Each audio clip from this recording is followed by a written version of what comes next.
Assalamu alaikum, people. It is Mubarakah. I haven't been live in a couple weeks, but I know today is the day that I needed to go live because I needed to let you guys know about this awesome opportunity that I had to actually see in real time exactly all the things that I'm constantly blabbing about on social media, particularly about blood sugar, metabolic health, insulin resistance. I had a great opportunity to actually monitor all of those things for myself for 14 days. So, confession, I had a delicious experiment. I ate fried shrimp and hush puppies. I ate chocolate chip cookies. I ate baked cheese puff. I drank ginger brew that had sugar in it. Yes, I did not eat keto for a whole week, maybe a little longer. I'm gonna be totally honest, maybe a little longer. So, I want to tell you all about it and what I learned in this process. So, if you are just tuning in and you've never been to one of my live, my name is Mubarak Ibrahim. Most people call me Coach, and I am your health and happiness coach. Assalamu alaikum, Facebook. Assalamu alaikum, Instagram. If you are here, then you have found your tribe of people who believe that physical, mental, and spiritual well-being is intertwined, and the weakness of one weakens them all, and the strengthening of one strengthens them all. For some reason, so I was getting a phone call. Oh, I don't know why my sound is gone. Instagram, can you hear my sound now? Oh, not hearing you. Okay, so I'm gonna log off of Instagram and log back in and see if we can get sound back, okay? So come back to me. Give me 1 minute, Facebook. This is your opportunity to go ahead and tag a friend that might be interested in hearing all about blood sugar and my attempts of. Okay. So hopefully, as we get our Insta cousins back on, everybody can hear me. And oh, hold on, I think I know one reason why people can hear me. Okay, I think people should be able to hear me now. All right, we're back. So here is the deal. If you are just joining me, my name is Mubarak Ibrahim, and I am your health and happiness coach. We are here today talking about my delicious experiment that I got to do for 2 straight weeks, in which I was able to monitor my blood sugar. So, as you know, we have a pretty big tribe. And so what I'm grateful for is that gives me the opportunity to work with many companies that may send me something to review or send me something so that I can have or even advertise with me. And NutriSense, which is the name of the company, reached out to me, and I apologize that I actually left the device in the house and I'm in my studio. So I'm going to put their website in. They reached out to me and said, hey, since you're always blabbing about blood sugar, would you like to monitor yours? Okay, they didn't say exactly that, but that was the sense. And so since I'm always talking about blood sugar, this device is a small device that is called a CBM, continuous blood glucose monitor, or CBG, I think, continuous blood glucose monitor. It has been available to people that have severe type 2 diabetes and type 1 diabetes for, I think, probably about a decade now. But never before now has it been available to average people who want to actually monitor their blood glucose for health reasons, for sports reasons, to reverse insulin resistance, right? This is a preemptive measure so that you actually don't get diabetes and then freak out, right? What do you do before that? How do you avoid insulin resistance altogether? So that was the opportunity that I had to actually do this. So they sent me a very small device. The device is like this small. It's like really small, right? And it comes, it's a small circular device and it has a small needle in it, and you attach it to your arm, like the fattiest part of your underarm. Instagram people can see me better over here. The fattiest part of your arm, and it literally monitors your blood glucose every single hour, every minute if you want. And all you have to do is download the app and then scan the device on your arm, and it shows you on the app exactly what your blood glucose is at that moment. Very, very interesting. Very, very interesting. I'm going to tell you all about all of the things that I learned. I'm actually also, after I upload this video, I'm going to upload actual screenshots of my blood glucose levels. If you've attended this webinar or this live, then you will know what they mean and what I'm talking about. I'll try to do a little description, but here is, so let's break this down a little bit.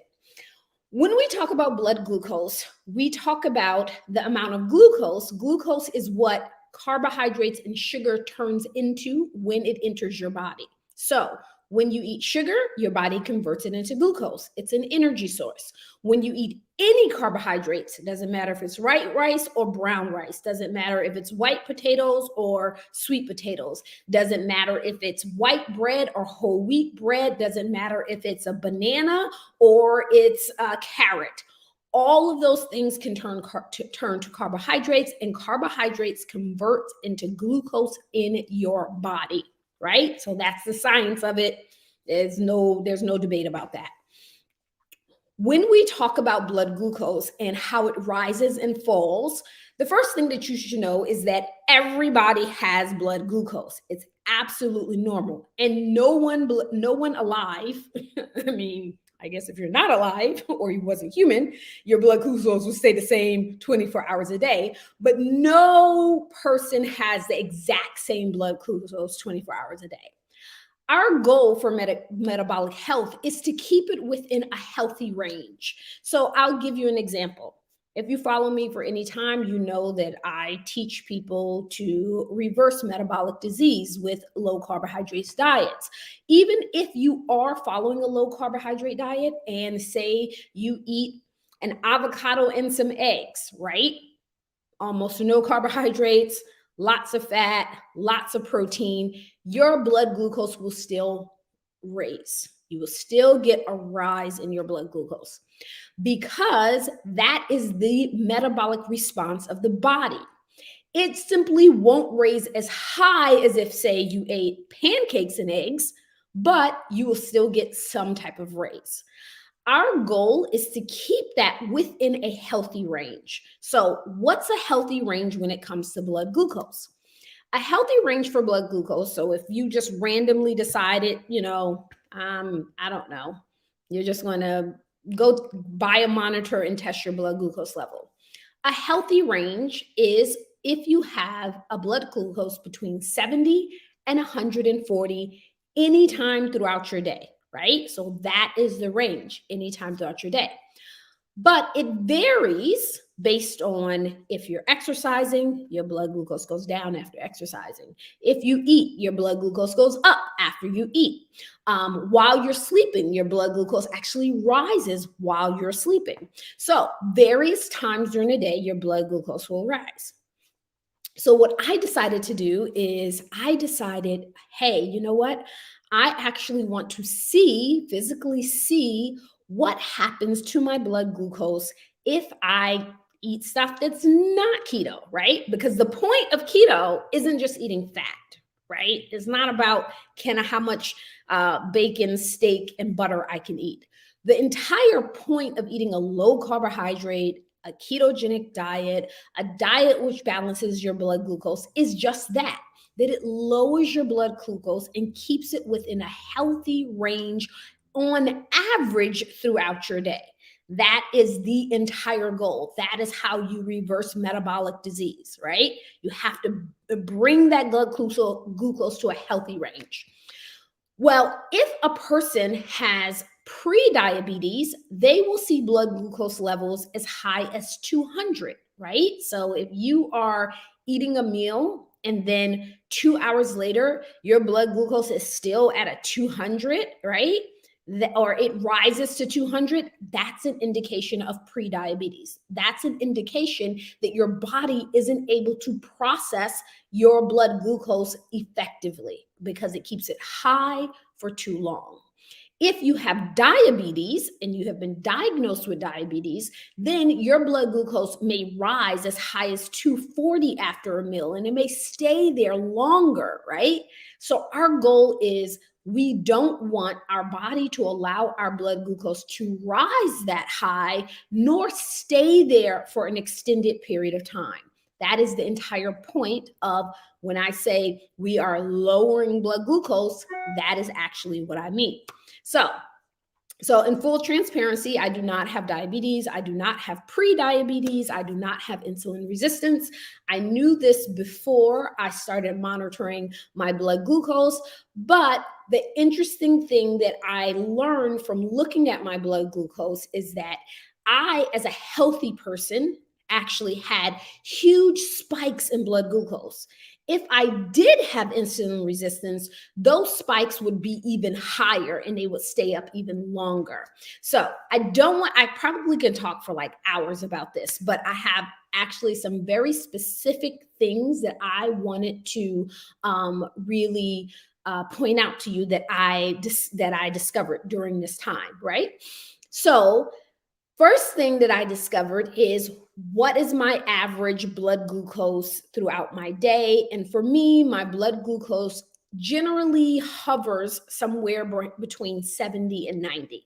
That's pretty good, right? So remember, 140 is that cap. We don't want to be, so if you do this, or if you're monitoring your blood glucose and you're just like sitting on a couch and your blood glucose is 100, that's a little high, that's a little higher, but you are not 140, so it shouldn't be too bad if you're like 100 after you eat a meal, right?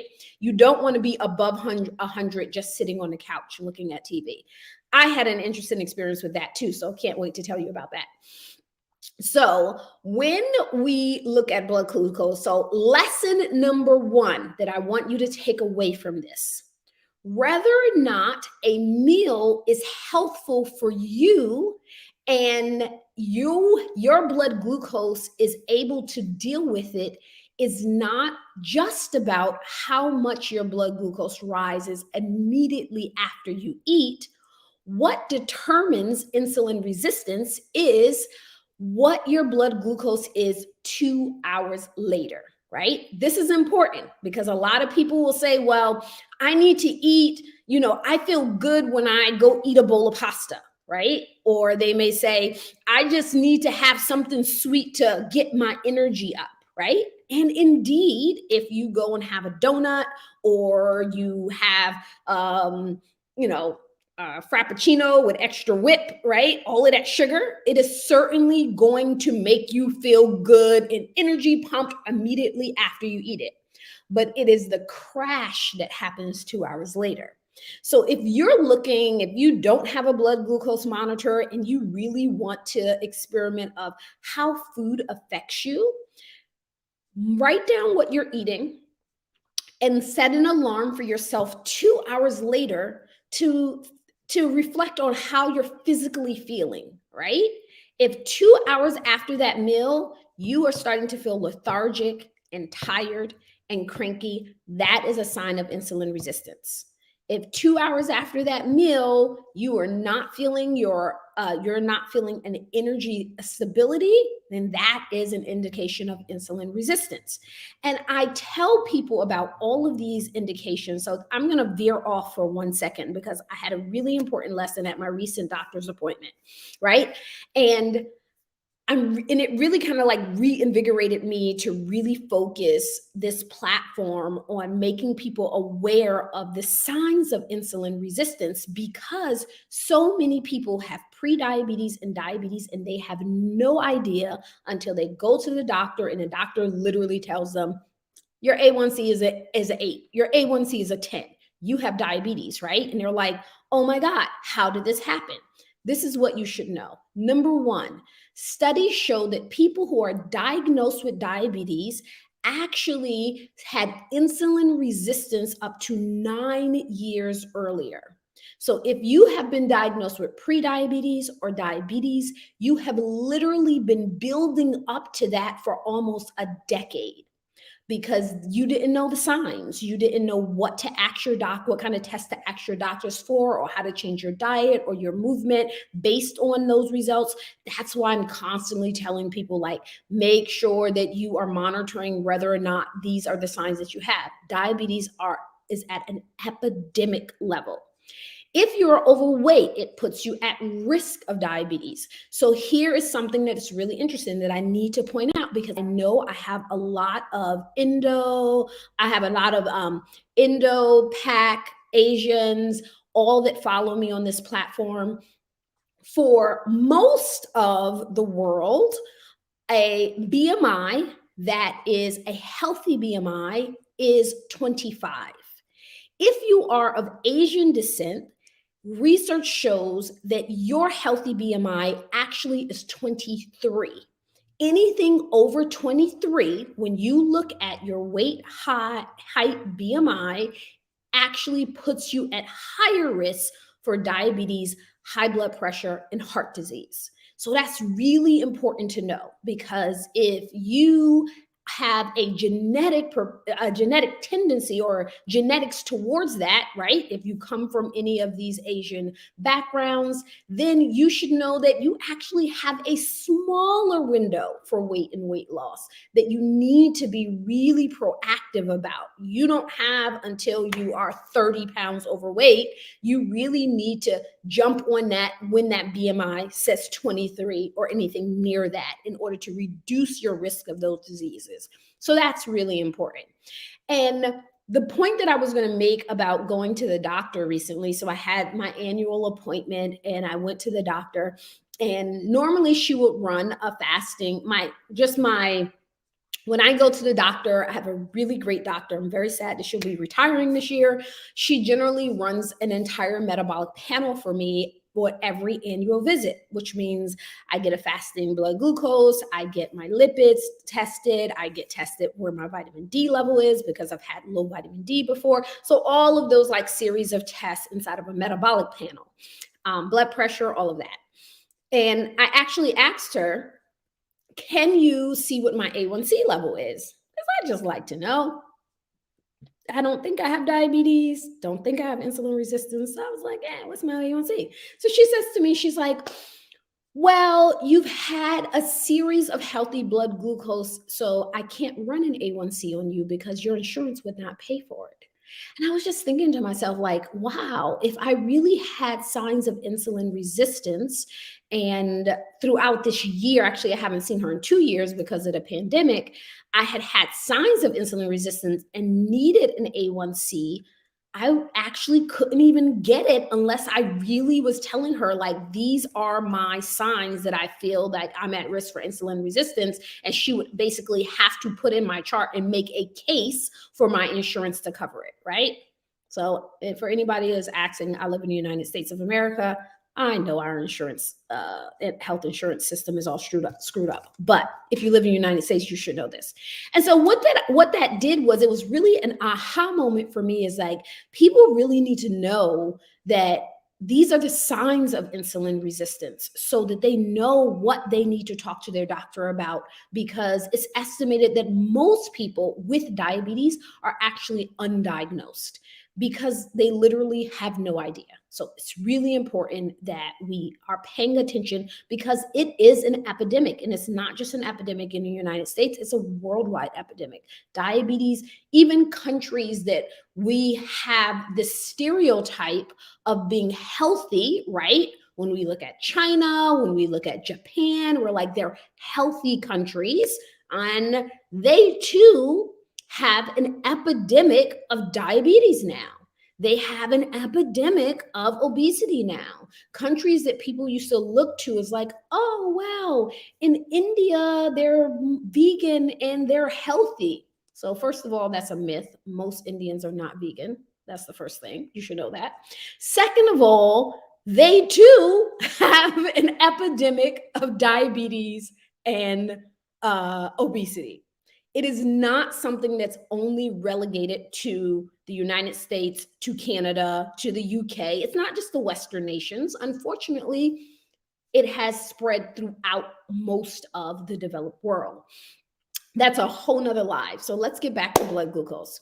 So your blood glucose, and as I monitored my blood glucose over the last 14 days, the first week, I just ate pretty much what my family eats. I'm not gonna lie. I'm the only person in my family that eat low carb or keto. So I have many carbohydrate options around me on a daily basis, right? It is a test of will and dedication to my lifestyle, but I welcome it. So as I decided, I was like, you know what? So I'm going to actually see how high some of these things raise my blood glucose. Because, hey, one thing you should know about me is no matter what I say, I always leave a 10%, at least a 10% window that I could be wrong.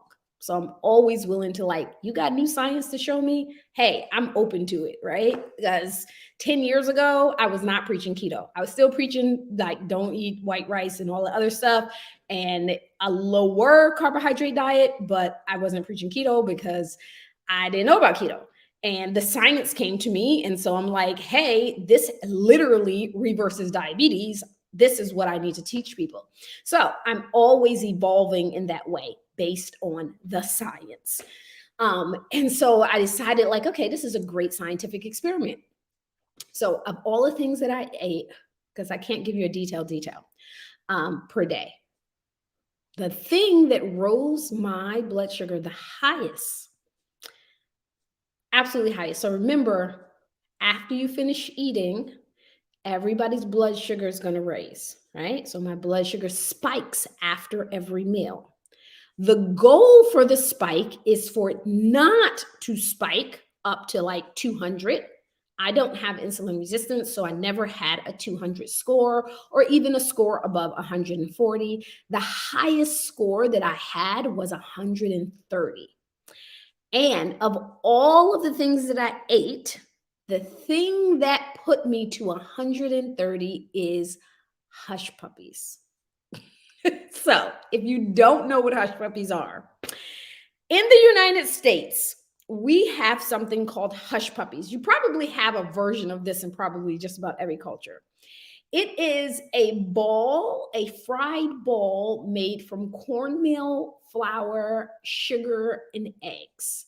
So they mix it up, and I think milk is in it too. Mix it up, make a little ball, and then dip it inside of hot oil, fry it.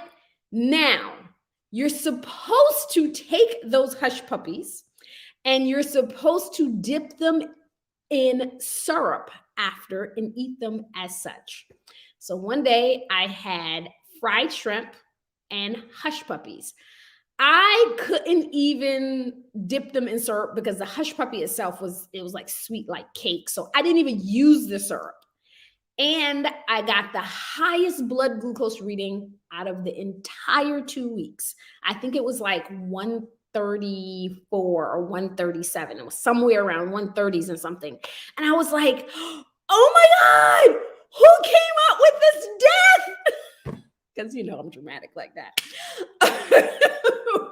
But hush puppies sent my blood glucose through the roof. Oh my goodness. So if you are looking to manage your blood glucose, stay away from the hush puppies. Let me tell you. Yes, Anne. They're delicious, but Lord have mercy. So Hush Puppies actually sent it through the roof. Here is something else that was really interesting that happened. So the device that I use is called NutriSense. NutriSense is, again, a continuous blood glucose monitor. It is a small device that you attach to your arm. You put a sticker patch over it that completely seals it off from when you take a shower, when you work out. So you don't take it off at all. So you can monitor your blood glucose literally 24 hours a day. You can shower with it. You can work out with it. The only thing I think that they had as a limitation was not to submerge yourself in water more than like 10 minutes at a time, or you can't submerge the device for more than 10 minutes. Not a worries, because I'm not swimming, it's fall time, right? So that was the only thing that you couldn't do, but it's pretty, like once you put it on, you pretty much forget, you don't feel it or anything. If you're interested in doing it, they actually give you message capability with a registered dietitian. Now, I have to say, I really did appreciate having communication with the dietitian. They don't give you a diet plan. They don't like try to sway you to certain things that you're eating. They ask you like, what is your goal and how can I better inform you on how your blood glucose is relating to that goal? So I really appreciated that. So here is another interesting thing that happened. So as many of you know, my husband recently won an election to be city alder in the city that we live in. An alder is like a city councilman. We just call them alders here. And that was a whirlwind of a day. And that night, I got no sleep. My blood glucose was a roller coaster. It was just an indication of what happens when you have such a crazy sleep schedule. So here's the thing. When you are sleeping, little interesting information about how our blood glucose works. Our blood glucose actually rises when we're asleep, and it stays pretty high relative to your daily amount. So my daily average was, let's say, somewhere in the 80s, because I guess I would range often between 70 and 90. So I'm going to say my average was like 80, right? But when I was sleeping, my blood glucose was about 110, and it stayed 110 and in the hundreds and teens throughout the night. One of the ways in which our body wakes us up is it literally drops our blood glucose in order to wake us up. Well, that particular night, we decided that we were going to actually just stay inside of the hotel where we had his election party at, and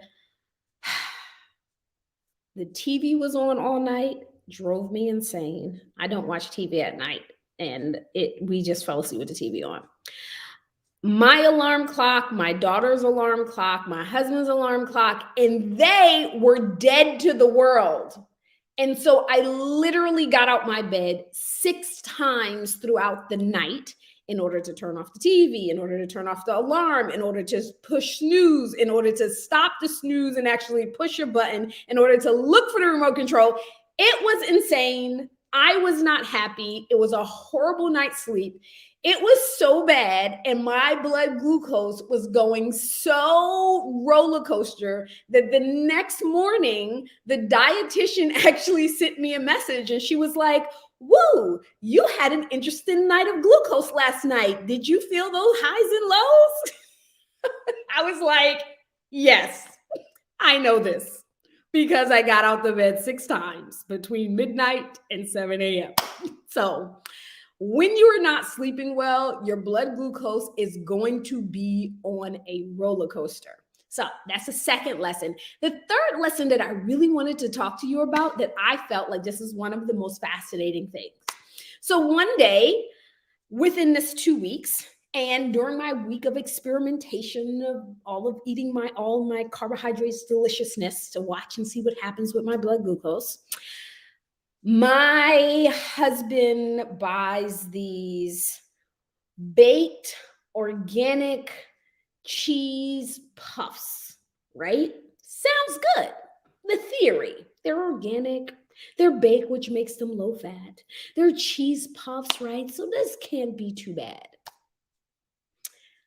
And I decided to sneak his cheese puffs while watching TV and working on client programs. So I'm sitting on my couch for like 3 consecutive hours working on my client's program, sort of kind of looking at TV and a new series about Colin Kaepernick and eating. I probably ate, I don't know, 2 bowls of cheese puffs, right? Periodically eating cheese puff.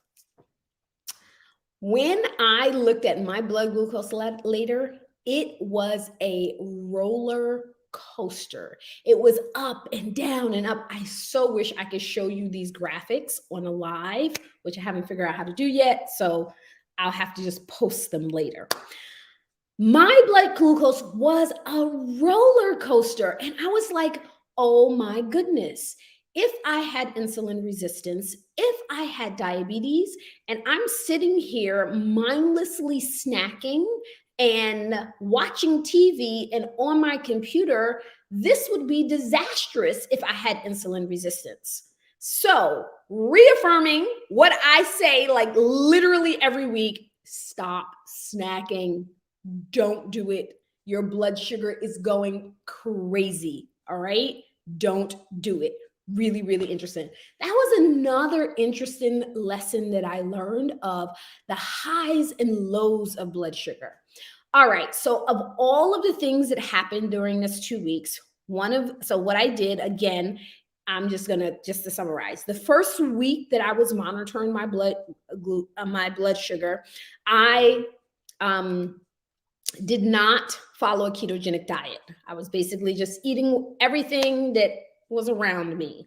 One night I had chocolate chip cookies. That actually shot my blood glucose, I think, to like 127. I was almost the highest, but those hush puppies sent it up. I had hush puppies. I had fried shrimp. I had cheese puffs. Did I have any bread during this time? I think I might have had some Turkish bread when we went to the restaurant. So I just basically just ate the way that my family ate. And that was a whole week of me watching my blood glucose like go up and down and all of the crazy things that it did. And then the second week, I went back to my normal eating routine, right? So I was not eating cheese puffs or chocolate chip cookies or any of that. And my blood glucose did what I expected it to do, which is after I ate, it rose slightly. I think when I'm eating a low carb meal, my blood glucose can rise to about 95, sometimes 110. But obviously, again, because I don't have insulin resistance, within 2 hours, it comes back down to what my average is, which is about 80, right? Oh, you know what else I want to say that's really interesting about what I discovered about this is something actually I had an idea of, but it really confirmed. So one day I was sitting down and I started feeling really chilly. And it didn't seem like it should be that cold. And nobody else in my family, I was like, you're not cold? They're like, no, I'm not cold. And so I was like, let me check my blood glucose. Pop the app on and checked my blood glucose, and it had fallen below 70. And so instead of getting a sweater, I was intermittent fasting. I got up and I broke my fast an hour early and actually ate, and I wasn't cold anymore. So one of the signs of your blood sugar dipping too low is actually feeling cold. And it's relative. Again, it's wintertime, so you might feel cold sometimes. But if you're like, I'm cold and nobody else around me is cold, that might be something that I should check into. So that was very interesting to learn as well. So again, this device is called NutriSense. They did give me a code to give you $25 off if you're interested. And I want to say, and don't quote me on this, but I believe it's like $297 or $300 for 1 month of monitoring. This is not something that you would get for like a whole year.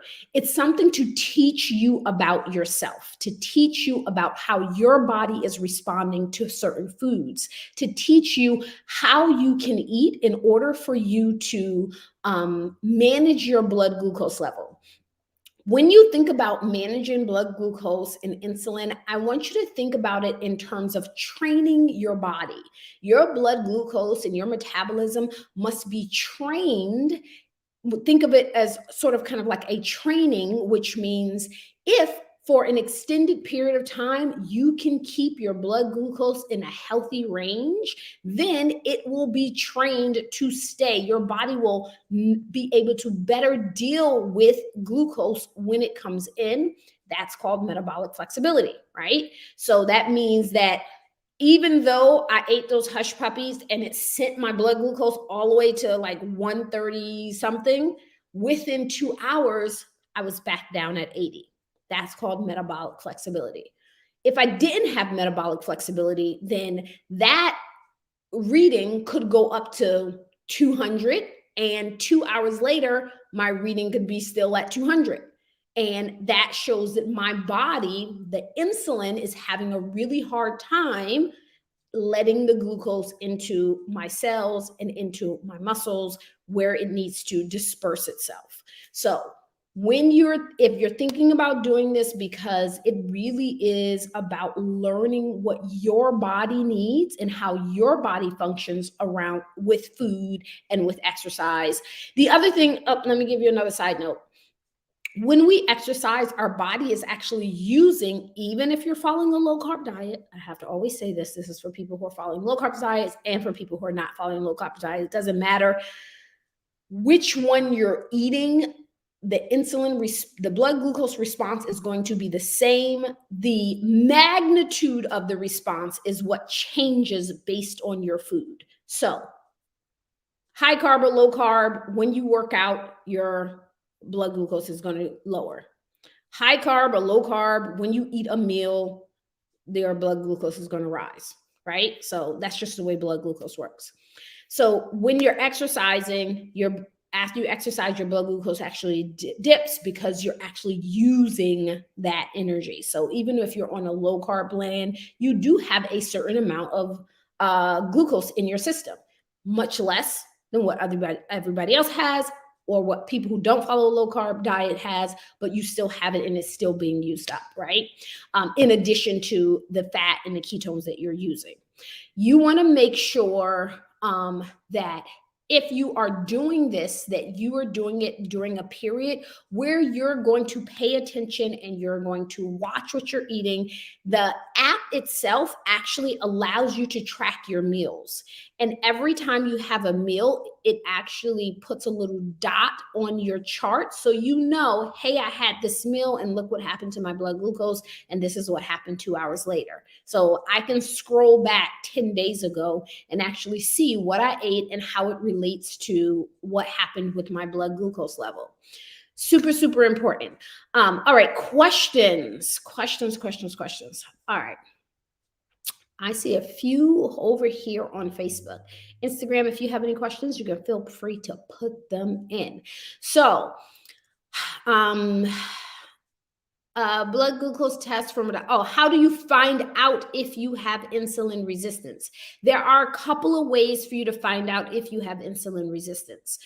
Some of the telltale signs that I'm constantly posting about, if you have multiple of those signs, then I would recommend that you go to your doctor and you speak to them about having a glucose test. They can do one that's not fasting. They can also do a fasting glucose test, which is what I would actually recommend, which means you are fasting, you're not eating. Normally, the doctor will tell you, don't eat for at least 8 hours, right? So your overnight sleep. And when you get up in the morning, you go to the lab, get your blood taken before you eat or drink anything, right? So you're not going to have a coffee in the morning and then go get your blood glucose, because that can actually change the results. You're not going to just eat a little bit of something. Nope, you're going to actually go and do it fasting. So a fasting blood glucose test.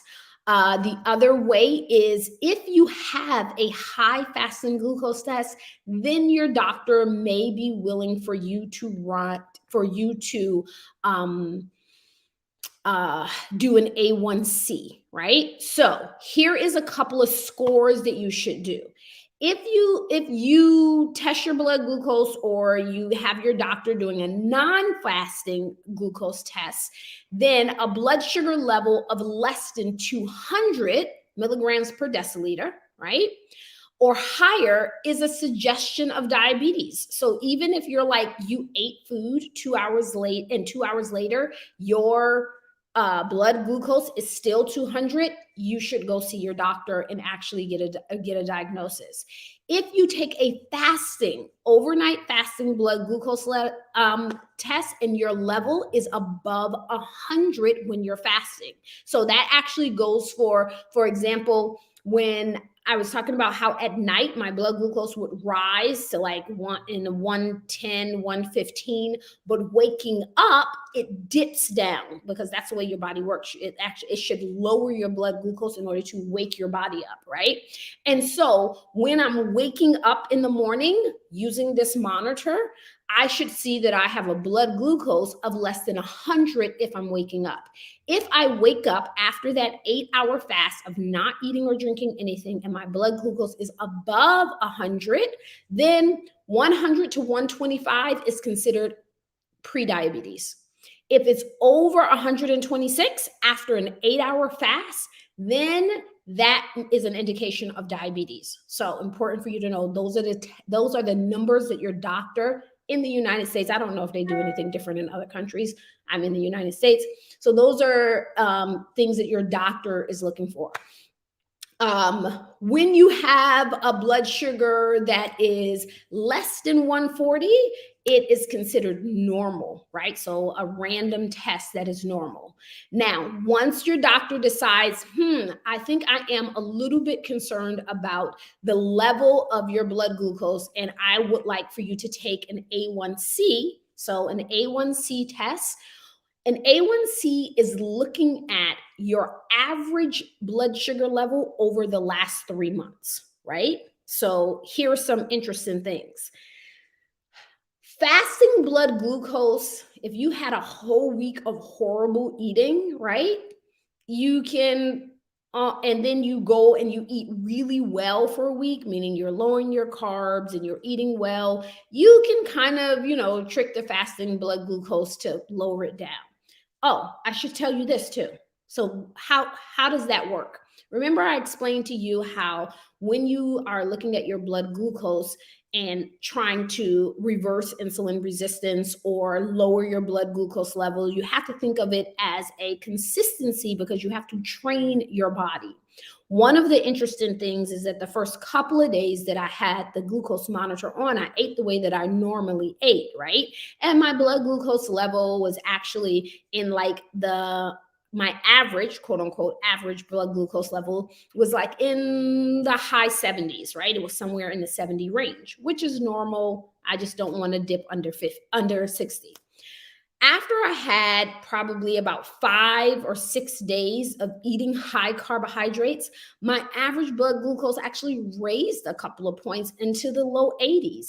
And so again, it is your body's responding to, hey, I'm processing too much glucose, right? And so now it becomes a little bit harder and a little bit harder. That's the reason why when you're diagnosed with diabetes, you've had insulin resistance for 9 years prior, but it is a very slowly progressing disease. All right, I'm jumping back to A1C. So if you have a high fasting glucose level, your doctor may tell you, I would like for you to take an A1C. What an A1C is going to tell your doctor is it's going to tell them what the average blood glucose has been over the last 3 months or so, right?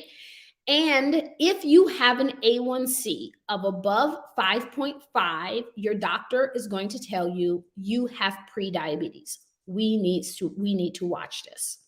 If you have an A1C above 6.5, your doctor is going to tell you, I'm going to put you on medication because you have diabetes, right? Once you have diabetes, they want to offer you medication. Those are the numbers that your doctor is looking for. What I do need to tell you, which is really, really important, is having diabetes or pre-diabetes is not a permanent diagnosis. And I'm going to go out on a limb because there will be dietitians that will tell you something different. Your doctor will tell you something different. And I'm not arguing with them or what they've been taught, but I am telling you that the research and science that we have now about nutrition, about insulin resistance, you can reverse insulin resistance. Literally last week, one of the clients inside of my metabolic health coaching program, she actually posted that her doctor took her off all her diabetic medication after 6 weeks of following the program, right? She is on the way of reversing her diabetes. If she continues on, then that A1C score will be below the pre-diabetes level. We have done it over and over and over again, simply by choosing the right foods and moving in the right way. You can get off of it. Does that mean that, hey, you'll never be diabetic again? If you continue to eat in a way that is going to prevent you from having crazy blood glucose levels, if you are going to continue to eat in a way that is going to make sure that you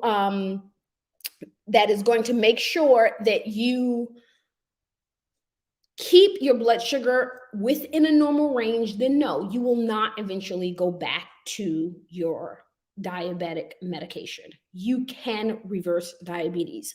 We've been doing this for 4 years now, getting people off of their diabetic medication. It's been researched for 10 years. So it is not a permanent diagnosis, and that is super important for you to know. All right. Instagram says that they cannot hear me, and that really sucks. And I know that that happens because I actually got a phone call, and the sound always go out after phone call. So I'm going to have to tell you, come to Facebook.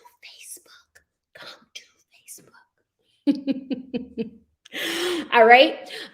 So on Instagram, not mad motivated asks, would this device be good for somebody already diagnosed with diabetes or type 2, or should they use something else? Yes, it would be good for somebody that is already diagnosed with diabetes.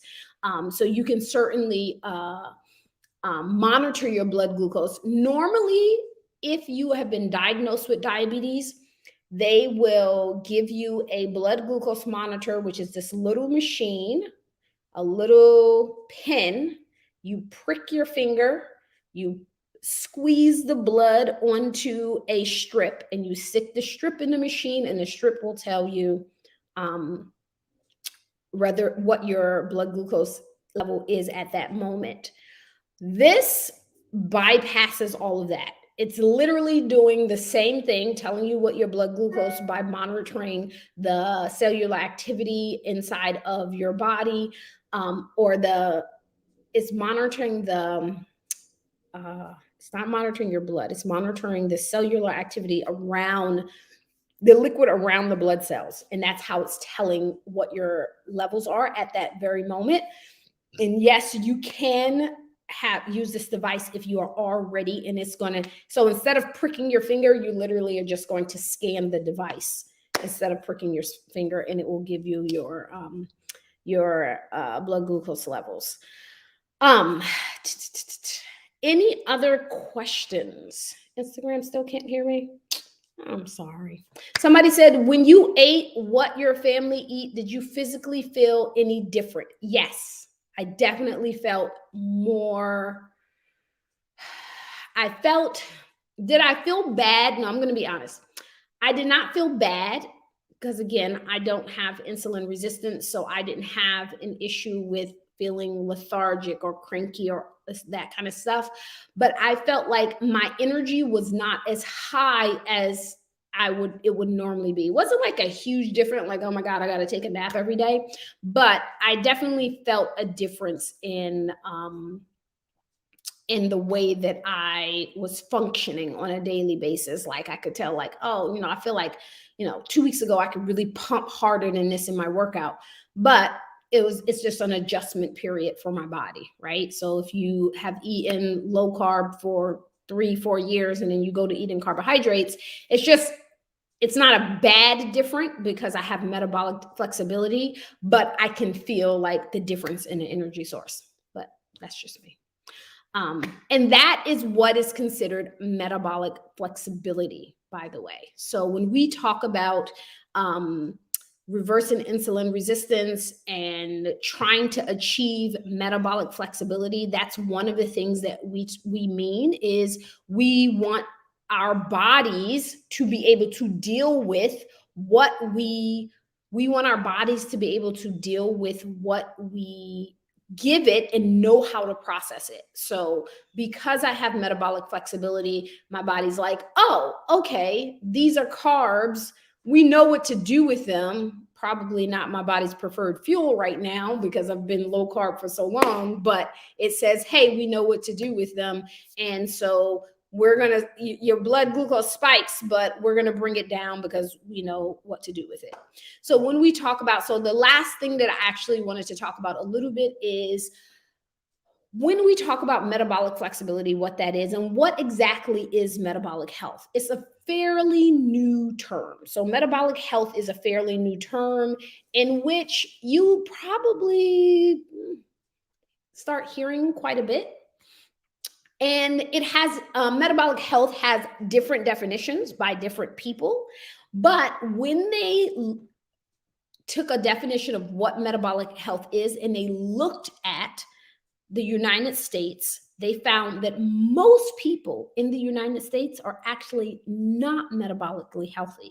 So here is the definition of metabolic health. You do not have any of these 5 things, and you do not take medication for any of these 5 things. So 1, high blood pressure. You don't have high blood pressure.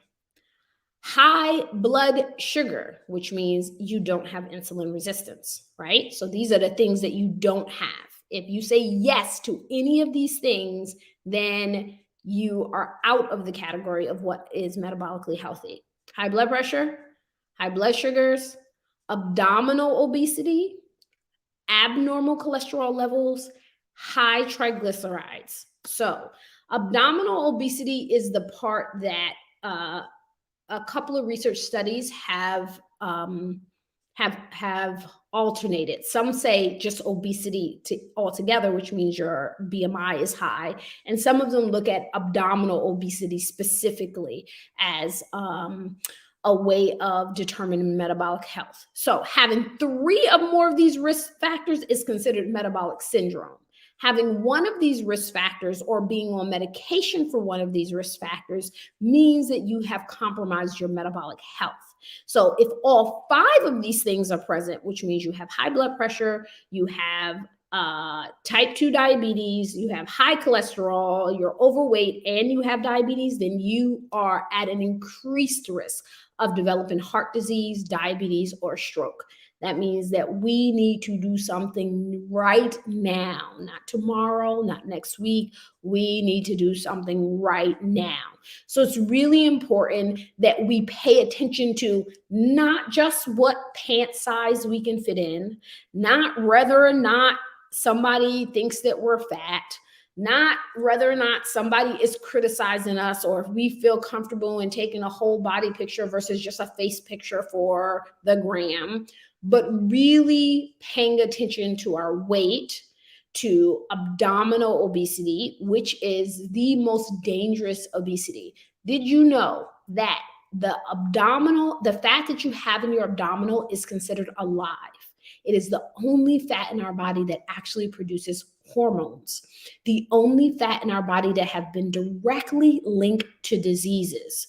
So when people have a lot of belly fat, we've talked about this before, they are at a higher risk for developing diabetes. It's an indication of insulin resistance.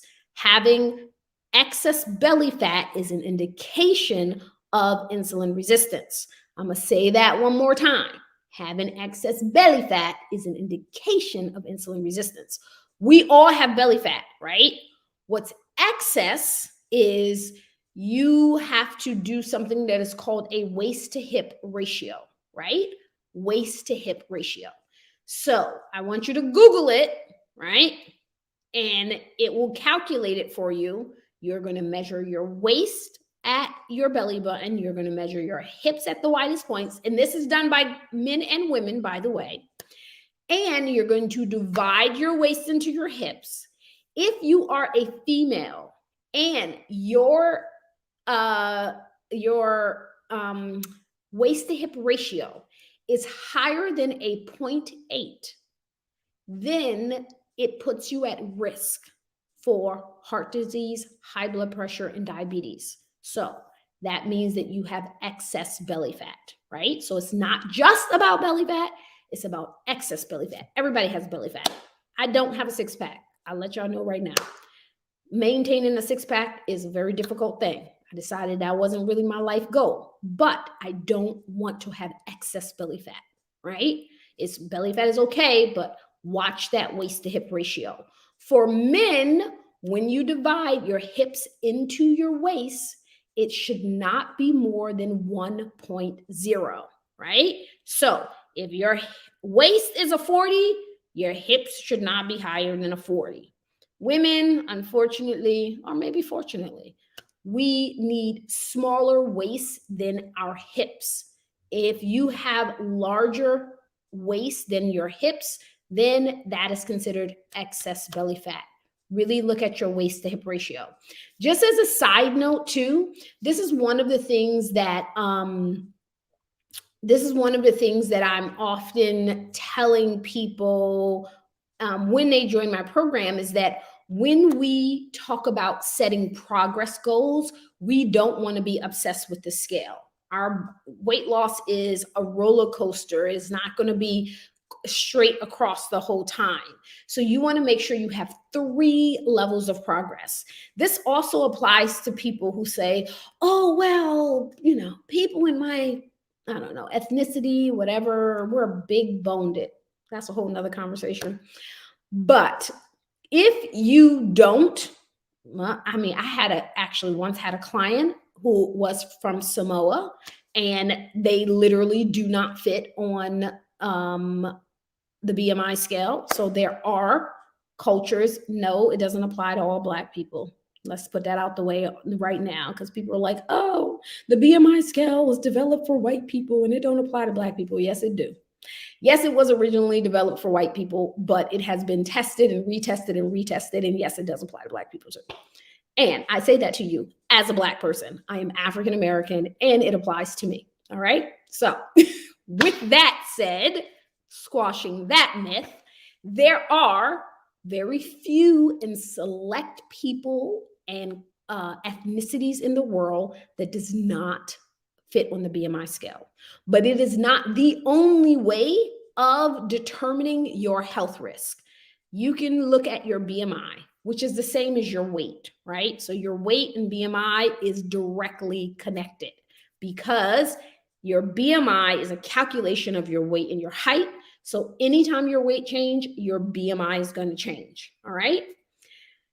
However, that's not the only way that you can look at when you say, I want to be healthier, right? Just as a general, what does that mean in actual objective numbers? That could mean lowering your weight so that you can fit within a healthy range on a BMI scale. That could mean that you want to reduce abdominal obesity so that you can be in a healthy range on your waist to hip ratio. So again, waist to hip ratio has nothing to do with weight, right? It has nothing to do with BMI. It's a whole separate thing. And if you are on a healthy range with your waist to hip ratio, then that can be another indicator of you lowering your risk factor for disease. Another way for you to set a goal that is not scale related is to actually look at your body fat percentage. So again, this has nothing to do with the scale. This is amount of fat versus muscle. We talked about BMI, so I'm just going to do a quick little review for numbers. So if you got a pen or you want to pull out your phone and make these notes and say, how can I set health goals for myself? Here's some health goals that you can set for yourself. BMI, your body mass index should be between 15 and 25. If you are from Asian descent, if you're a Pakistani, if you're Indian, if you're Chinese, if you're Japanese, if you're from any of the Asian countries, then your BMI health numbers is between 15 and 23, not 25, 15 and 23.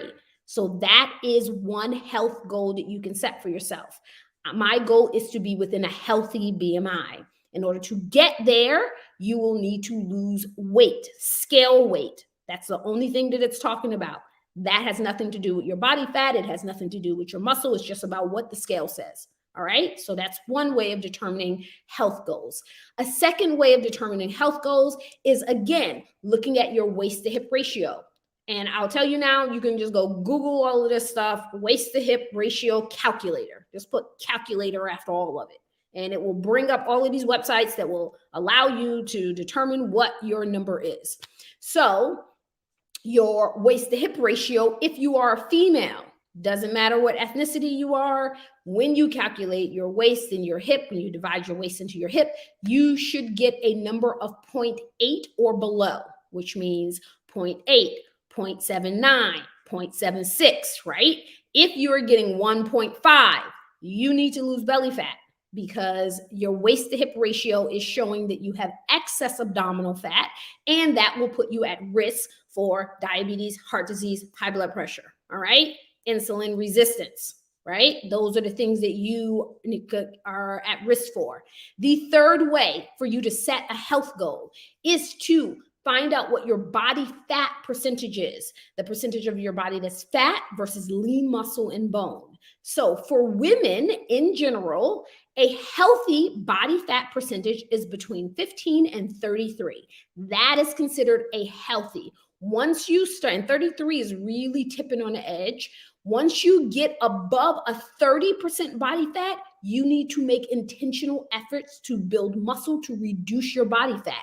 Because even if you have a healthy BMI, you have a healthy waist to hip ratio, but your 40% body fat, it actually still puts you at risk. That is often the case for people that we call skinny fries. Well, I call them skinny fries. I don't know if anybody else calls them skinny fries. Skinny fries are those lovely people that we love to hate with all of the love in our heart, that can eat every single thing that they want, that can never, ever exercise, and they're always a healthy weight. They never gain too much weight. They're always nice and thin. They have no reason to exercise. But when they come to me and they step on my scale and I take a body fat percentage, I find out that 40% of that wonderful healthy weight is actually fat. That still puts them at risk for diabetes, high blood pressure, and heart disease. Those are 3 ways in which you can set health goals. So even if the scale isn't going anywhere because you've gained a pound of muscle and you lost a pound of fat, and the scale is staying exactly the same thing, but you take your body fat percentage and you see that you've lost a half a pound of body fat, you are progressing. If that scale does not change or budge, but you try on a pair of jeans that you couldn't fit last month because you are physically smaller, and you pull them up and they button and you are looking good, girl, you are going in the right direction. All right. So there's so much more than just the scale and BMI. All right. So Jamila from Instagram says, do you mean in centimeters? When you're doing your waist to hip ratio, it doesn't matter if you do it in centimeters or inches. It's good. The division is going to come out the same. I believe you got to put it in a calculator. Put it inside the calculator. They calculate it in the calculator. All right. Um, Other questions. Somebody had a question over here. I did keto for 6 months. I lost weight, but my cholesterol went up to 300, probably because you was eating a whole bunch of extra fat that you really did not need to, and it wasn't from healthy sources. And I'm just saying that as a total random answer. I do not know exactly why your particular cholesterol went up, because I'm not your coach and I don't know I'm not your personal coach and I don't know what exactly you were eating. But oftentimes people will do keto and they do not follow a well-formulated plan. And so they begin to have negative side effects that is not related to ketogenic eating, but it's rather related to the type of foods that people ate. So that is what I would gander to guess, right? Because everybody that does keto do not have increased cholesterol. Rania said, why do I feel so weak on keto? Probably, again, I'm just throwing out random guesses because I don't personally coach you and I don't know exactly what you're eating. But most often when people say they feel weak on keto, it's because they're not eating enough. One of the good and bad side effects of keto is that you actually cure craving foods and you don't crave things and your appetite is actually reduced. And so people tend to eat less, particularly if they try to pair keto with intermittent fasting without an actual plan. And so when your body can only create energy from two sources. So one is not eating enough. Number two is not eating enough fat. That is the reason why people feel weak or no energy or can't exercise when they're actually doing a ketogenic diet, because it's not a well-formulated plan or you're not eating a well-formulated plan. Our body can only get energy from two sources: glucose and ketones. If you are not eating carbohydrates or you've significantly reduced your carbohydrates, then you do not have, wrong finger. Then you do not have glucose. If you are trying to eat a low-fat ketogenic diet, you also don't have fat to turn into ketones. So your body is not getting energy from anywhere. When you're following a ketogenic diet, you cannot be afraid of fat because that is your energy source. When you start eating low fat, you're eating keto, but you're trying to eat egg whites. You're eating keto, but you're staying away from the fat because you want to be quote unquote healthy, right? A ketogenic diet is not a low calorie diet. You're not looking at calories. You must eat fat in order for you to have energy. So again, I am not your personal coach, but most of the time when people come to me with this issue, it is one of those two things. They're not eating enough food, or they are not eating enough fat because they still have fat phobia in their mind. All right. Those are some questions. Any more questions before I bid you good night?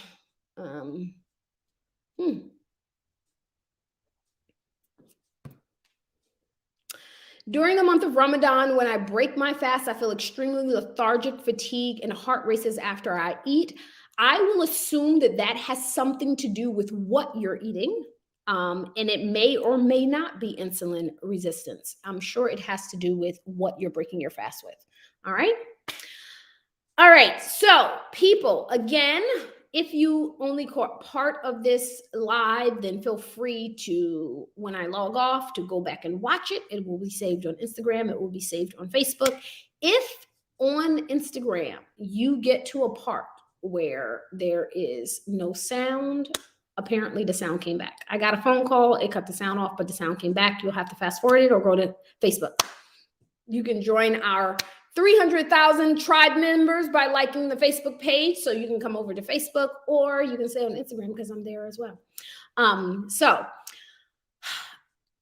With that said, it has been a really interesting journey. So what I have learned in the process of monitoring my glucose every day for 14 days is that your food choices is going to make a huge difference in stabilizing blood glucose. And I enjoy eating a low carb lifestyle. Those are my two takeaways from my 2 weeks of one non-keto and one going back to low carb ketogenic eating. All right. So hopefully that was really, really helpful. I will put the name of the device inside of the comments. Again, it's NutriSense. And if you use Fit Muslima as a discount code, you will get $25 off your first month. You can feel free to do that. If you do get it, I would love for you to message me after you've gotten it and tell me some insights that you actually learned during your time of monitoring your blood glucose. And in the meantime, keep following me, and I will hopefully help you to start eating healthier so that you can balance your blood glucose level, reverse or prevent insulin resistance, and live a happier, healthier life. So, Assalamu alaikum. It was great talking to you. I have some great stuff coming up, so make sure you subscribe to the lives, you like the page, you do all of that great stuff in order to find out the sales, the announcement. I'm getting ready to go on a trip. If you've been watching my stories, then you will know where I'm going, but I'll drop hints along the way. Okay. Assalamu alaikum.